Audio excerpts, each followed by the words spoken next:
আসসালামু আলাইকুম, সবাইকে ওয়েলকাম জানাচ্ছি আমার চ্যানেল রুমিস ফ্যাশনেবল হাউসে। ঘর গোছানোর কাজকর্ম এবং আগামী দিন সহ আমার আজকের ব্লগটি সাজিয়েছি। এটা হচ্ছে সন্ধ্যার আগ দিয়ে আর কি আমি আমার আলমারিটা গুছিয়ে নিচ্ছি। বিশেষ করে আমার স্কার্ফগুলি এই মানে একদম ডিপ কম ডয়ারগুলিতে রেখে দিচ্ছি। আমার এই ডয়ারগুলি বানিয়েছি আমার স্কার্ফ, হিজাব এগুলি রাখার জন্য। তো যে ডয়ারে যে স্কার্ফ রাখবো মাথায় রেখেছি সেগুলি একটু রেখে দিচ্ছি। আর হিজাবগুলি আলাদা রাখছি, ওল্ডা হিজাব। আর আমি যেহেতু স্কার্ফ ইউজ করি চারকোনা, তো স্কার্ফগুলি আমার অনেক বেশি, তো এই কারণে আমি একটু কালার ম্যাচ করে করে রাখার চেষ্টা করছি। যে কালারের যে কয়টা শেডের আছে সেগুলি একটু এক সাইডে রেখে রেখে এইভাবে রাখার চেষ্টা করছি। আর হচ্ছে কালো সাদাটা একটা ডয়ারে রাখার চিন্তা, তো এইভাবেই গুছিয়ে নিচ্ছি। তো এর ভিতরে নামাজ পড়ে আমার সাহেব বললো একটু চা বানাতে, তো চা বানিয়ে নিয়েছি, একটু ব্রেক দিলাম কাজের। আর ওনারও ঠান্ডা লাগছে বলছিলেন, একটু ঠান্ডা আছে এর জন্য। তো এখন একটু বিস্কিট দিয়ে আমরা দুজন চাটা খেয়ে নিচ্ছি, তারপরে আবারও কাজে লেগে যাব আর কি। যেই কাজটা রেখে এসেছি সেই কাজে আবার চলে এসেছি। এসে আমি আমার এই আবারও হিজাবুল না এইগুলি একটু গুছিয়ে নিচ্ছি। তো আসলে কোনটা ধরে কোনটা শুরু করব মাথায় আসতেছিল না। ঘরের কাজ, এত বেশি কাজ, আসলে মানে বুঝে ওঠা অসম্ভব ব্যাপার আর কি। তারপরেও চেষ্টা করছি যখন যেটা আমার চোখের সামনে হাতের সাথে লাগতেছে সেটাই গুছিয়ে নিচ্ছি। তো বিশেষ করে রান্নাঘরটা গুছাতে অনেক, রান্নাঘর এবং শোকেসের জিনিসগুলি গুছাতে আমার অনেক হিমশিম খাওয়া লাগতেছে এই আর কি। কোথায় কী রাখবো বুঝতেছি না। তো এই তো আমার স্কার্ফ হিজাবগুলি এভাবে রেখে দিয়েছি। আরও ডয়ারগুলি যেভাবে গুছিয়ে নিয়েছি সেগুলি আগামী দিন দেখাবো আগামী ব্লগে আর কি। তো এখন গতকালকের ব্লগে দেখেছেন আমি হাঁসের গোস্ত রান্না করেছিলাম। তো এটা হচ্ছে সেই ব্লগের পরের অংশগুলি আর কি।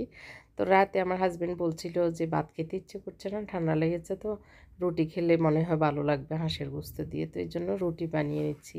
এটা হচ্ছে আমার বাসায় ওঠার দ্বিতীয় দিন রাতের মানে ভিডিওগুলি আর কি। তো সব জিনিসপত্র ওখান থেকে একটু একটু করে আনছি আর গুছিয়ে নিচ্ছি।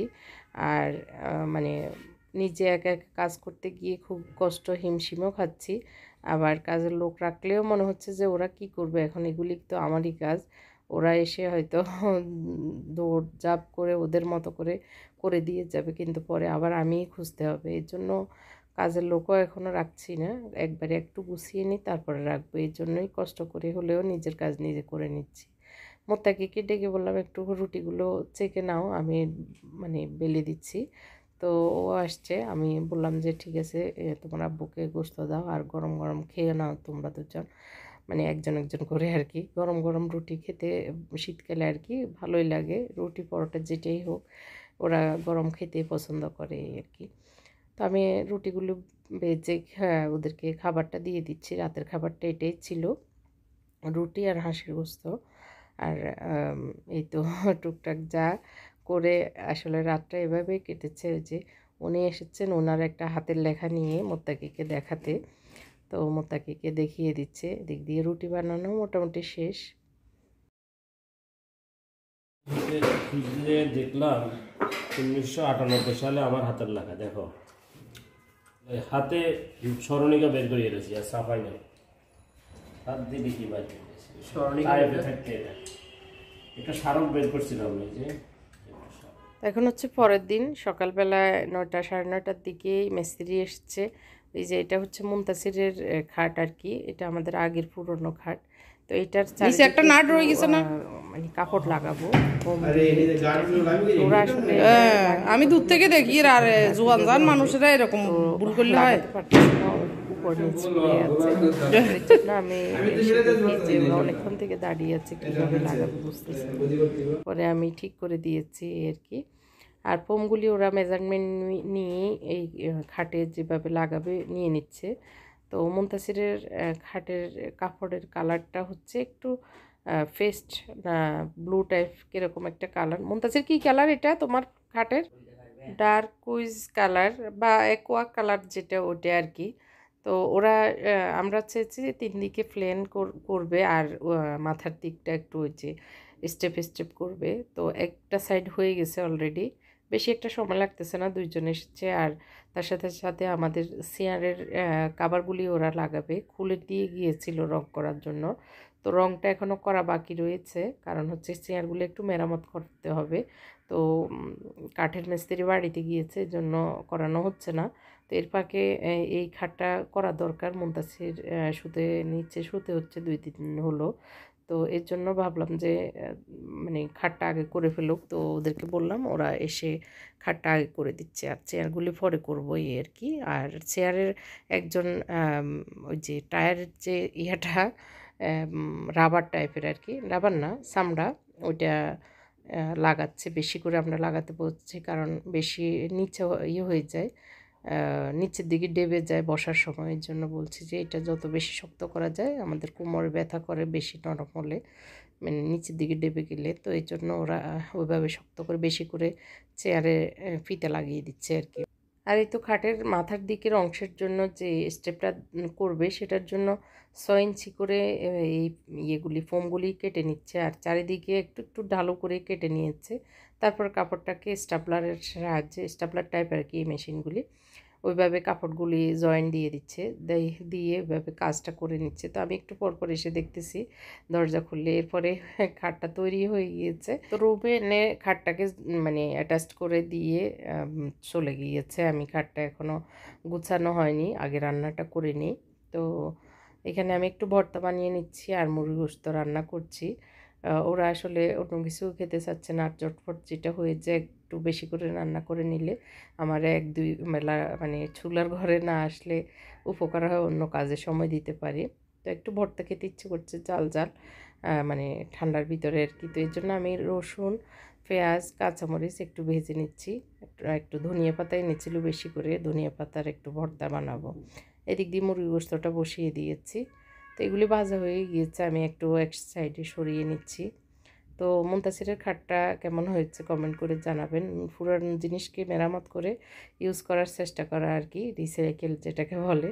তো ওইটাই করছি। নতুন কিনতে গেলে অনেক টাকার দরকার, তো নতুন না কিনে পুরানটাকে একটু মানে ইউজ করার চিন্তা থেকে এভাবে কাপড় লাগিয়ে নিচ্ছি। আর এই ধরনের মানে খাটগুলি কিনতে গেলে তো নতুন অনেক টাকা লাগে, তো সেটা না করে এভাবে করে নিয়েছি, নতুন করে নিয়েছি আর কি পুরানটাকে। তো কাঁচামরিচ, পেঁয়াজ, রসুন এগুলি ভাজা হয়ে গিয়েছে। আমি চপারে করব, এই জন্য চপারে উঠিয়ে নিচ্ছি। আর ধনিয়া পাতাটা একটু সামান্য একটু তেল দিয়ে হালকা বেজে নেব, যাতে করে যে কাঁচা ভাবটা আছে সেটা চলে যায়, আর একটু থাকলেও যেন রাতেও খেতে পারি, সেই জন্য আর কি। তো একটু আমি মুরগি গোশতে পেঁয়াজ চপ করে দিয়েছি, সেজন্য চপারে একটু কাঁচা পেঁয়াজও আছে। আর একটু মাছ রান্না ছিল, মাছ দিয়েছি, রান্না মাছ একটু ভর্তাতে আর কি। আর এখন পরিমাণ মতো লবণ দিয়ে দিচ্ছি, দিয়ে জাস্ট চপ করে নিয়েছি। নেওয়ার পরে একটু সরিষার তেল দিয়ে দিয়েছি, ভালো করে মিক্স করে নিব। ব্যাস হয়ে গেছে ঝটফট একটু ঝাল ঝাল ভর্তা। তো এই ভর্তা দিয়ে দুপুরের খাবার খেতে অনেক মজা লাগে, একটু একটু নিলেও যথেষ্ট।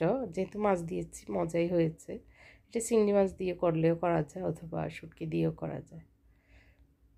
তো একটু ভালো করে মিক্স করে এখন খেতে বসে যাব, খিদে লেগেছে এই আর কি। তো খাওয়ার আগে তো নামাজ পড়তে হবে, এর জন্য জোহরের নামাজ পড়ে নিচ্ছি। আমিও পড়ে নিয়েছি, আর ওরা বাপ ছেলে পড়ে নিচ্ছে। মোত্তাকি কোথায় গিয়েছে, এর জন্য মোত্তাকি নেয় সাথে। তো এই তো আমাদের দিনটা এভাবে কেটেছে। এরপরে এখন নতুন বাসার নতুন রান্নাঘরে মুনতাসিরের হাতের কেক, সব এলোমেলো আমাদের। আজকে 2 দিন হলো আমরা এখানে আসছি, সব কিছু হজবর হলো, কোথায় কি আছে এখনো পাওয়া যাচ্ছে না। এই অবস্থায় ও আবার এটা কেক বানিয়েছে, আর চকলেট মেল্ট করে রেখেছে। চকলেটটা কি করে রাখছো? ফ্রস্টিং করে রাখছি আর কি, ফ্রস্টিং বানাইছে, চকলেট ফ্রস্টিং করে রাখছে। আর ওর খাটটা আজকে রেডি হলো,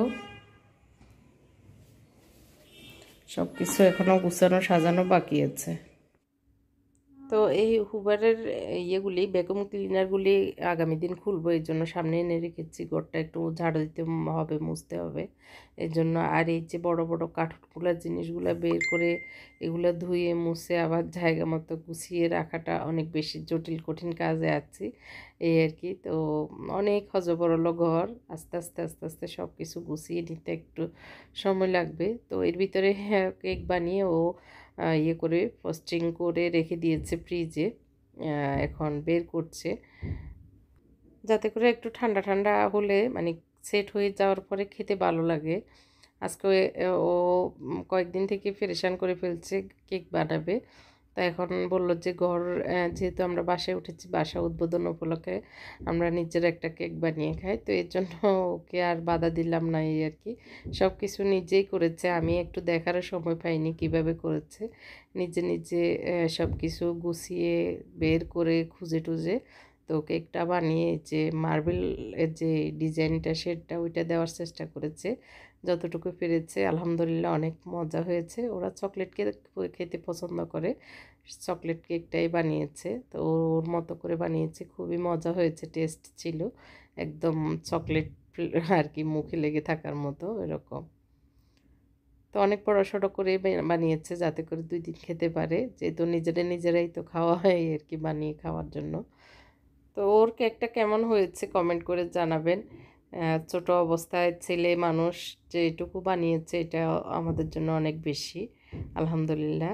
ওর আব্বুকে ডাকছি যে দেখতে এসে একটু খেতে, তো উনিও আসতেছে। একটু কোরআন হাদিস পড়ছিল এতক্ষণ, ওনার ওনার প্রতিদিনের যে পড়ালেখা এশারের নামাজের পরে পড়ে টুটে এখন শেষ হয়েছে আর ডেকেছি। তো ও তো বললো যে অনেক মজা হয়েছে, আমার কাছে অনেক মজা লেগেছে, খুবই মানে টেস্ট ছিল আর কি কেকটা।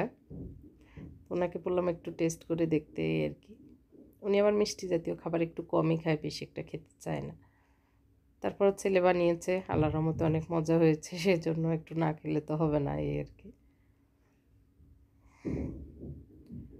আজকের ভিডিওর যদি কোনো একটা অংশ আপনাদের ভালো লেগে যায় অবশ্যই কমেন্ট করে জানাবেন এবং লাইক দিবেন, শেয়ার করতেও ভুলবেন না ফ্যামিলি অ্যান্ড ফ্রেন্ডের সাথে। সবাই অনেক ভালো থাকবেন, আমাদের জন্য দোয়া করবেন। আল্লাহ আপনাদেরকে ভালো রাখুক এই দোয়া রেখে আমিও বিদায় নিচ্ছি। আল্লাহ হাফেজ, আসসালামু আলাইকুম।